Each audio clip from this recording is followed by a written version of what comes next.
बिस्मिल्लाहिर्रहमानिर्रहीम। अस्सलाम वालेकुम। 403 data management system assignment number 2 आपकी आ चुकी है और आज की वीडियो में कंप्लीट डिटेल में बताऊंगी असाइनमेंट को कैसे बनाना है।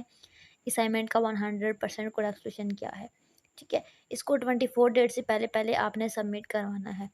इस असाइनमेंट में बेसिकली आपको क्या कहा गया है, आपको ना एक डिटेल गिवन है, एसक्यूएल क्यूरी आपने लिखनी है। ये आपका मेन टारगेट है। आपको सबसे पहले एक सिनेरियो गिवन है, ठीक है, और उस सिनेरियो के अकॉर्डिंग 2 सवाल गिवन है, ठीक है। क्वेश्चन नंबर 1 और क्वेश्चन नंबर 2।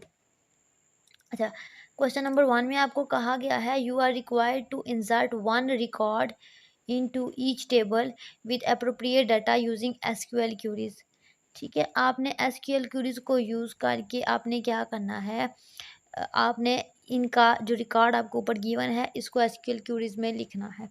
देखें, आपके पास यहाँ पे टू द पॉइंट बात करेंगे ताकि वीडियो लेंथी भी ना हो और आपको अच्छे से समझ आ जाए, ठीक है। यहाँ पे आपको क्या कहा गया है कि आपके पास ना एक रिकॉर्ड है, किसका, स्टूडेंट टेबल का, कोर्स टेबल का, इनरोलमेंट टेबल का। आपका टास्क ये है कि आपने यहाँ पे आपने एक डेटाबेस क्रिएट करना है, एक डेटाबेस क्रिएट करना है for university that track students course enrollment using SQL commands, ठीक है। उनकी डिटेल यहाँ पे ये शो की गई है, इसका आपने एसक्यूएल लिखना है। और क्वेश्चन नंबर 2 में आपको ना स्टेटमेंट गिवन है 1 2 3 4 5, ठीक है। कॉलम 1 में 5 आपके पास रोज हैं, तो यहाँ पे रिकॉर्ड गिवन है, तो इनका आपने एसक्यूएल क्यूरी, इनकी एसक्यूएल क्यूरी को आपने यहाँ पे मेंशन करना है, ठीक है। और यहाँ पे क्या कहा गया, you are required to provide only the SQL query, सिर्फ आपने एसक्यूएल क्यूरी इसके आगे लिखनी है, कोई लंबी चौड़ी डिटेल देने की जरूरत नहीं है। अच्छा, यहाँ पे इसका आंसर है और इसका 100% करेक्ट आंसर है, ठीक है, आपको स्क्रीन पे नजर आ रहा है।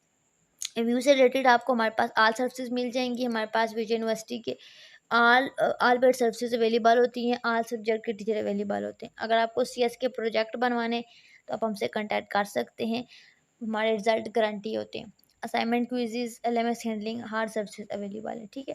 अच्छा, क्वेश्चन नंबर 1 में देखें, आपने रिकॉर्ड को इंसर्ट कराना था। अब आपके पास सबसे पहले किस किस का था, आपके पास था insert record into student table, insert record into course table, and third one is insert record in enrollment table, ठीक है। ये आपने काम करना था। इसकी एसक्यूएल क्यूरी लिखनी तो सेम एज इट इज़ आपने लिखनी है। बेसिकली आपको पता है क्यूरी या कोई कोड लिखते हो तो उसमें आप छोटी सी भी माइनर सी मिस्टेक करते हो तो आपके पास गलत हो जाता है। तो ये है स्टूडेंट टेबल की डिटेल, ये आपको शो हो रही है, ठीक है। ये insert into student, student ID, first name, last name, date of birth, gender, email, phone, admission date, ठीक है। ये सारा यहाँ पे मेंशन हो रहा है। उसके बाद आपके पास कोर्स टेबल की एसक्यूएल क्यूरी लिखनी है, तो ये आप देख सकते हैं एज इट इज़ आपने लिखनी है। इसको आप अच्छे से ध्यान से तसल्ली से लिख लो, आराम से बैठ के, ठीक है, टाइप कर लो। उसके बाद आपके पास था इनरोलमेंट टेबल, उसकी एसक्यूएल क्यूरी ये मैं आपको शो करवा रही हूँ, इसको एज इट इज़ आपने लिखना है, ठीक है। ये हो गया क्वेश्चन नंबर 1 कंप्लीट। इसको ध्यान से लिखना है, ये कॉमा और ये जो आपके पास अंडरस्कोर और ये आपके पास चीज़ें ना आपने एज इट इज़ यूज़ करनी है, कोई मिस्टेक नहीं करनी है। आपको कीबोर्ड पे सारी चीज़ें इजीली मिल जाएंगी, ठीक है। क्वेश्चन नंबर 2 में आपको स्टेटमेंट गिवन थी और आपने एसक्यूएल क्यूरी लिखनी थी। अब यहाँ पे as it is SQL query given है, आपने इसको लिख लेना है। यहाँ पे क्या कहा गया, list are student born between 2000 and 2005, जो पैदा हुए इस टाइम के दरमियान में। इसके एसक्यूएल क्यूरी लिखने के लिए आप ऐसे लिखोगे, फ्रॉम स्टूडेंट वेयर, कहाँ, डेट ऑफ बर्थ, बिटवीन।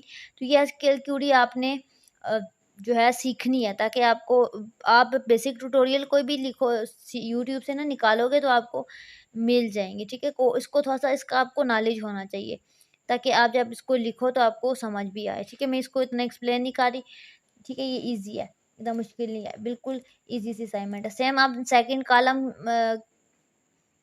की सेकंड रो में, सेकंड कॉलम की सेकंड रो में आपने इसकी जो है एसक्यूएल क्यूरी लिखनी है, सेम इसकी आपने यहाँ पे लिखनी है, ये लिखनी है, एंड एज इट इज़ ये लिखनी है। होप कि आपको समझ आ गई होगी। ये था इसका सोल्यूशन CS403 का। आई होप कि आपको समझ आ गया होगा। बाकी कोई भी इशू हो तो आप मुझसे कमेंट सेक्शन में पूछ सकते हैं। बाकी चैनल को सब्सक्राइब करें, लाइक करें, शेयर करें। छोटी सी वीडियो है,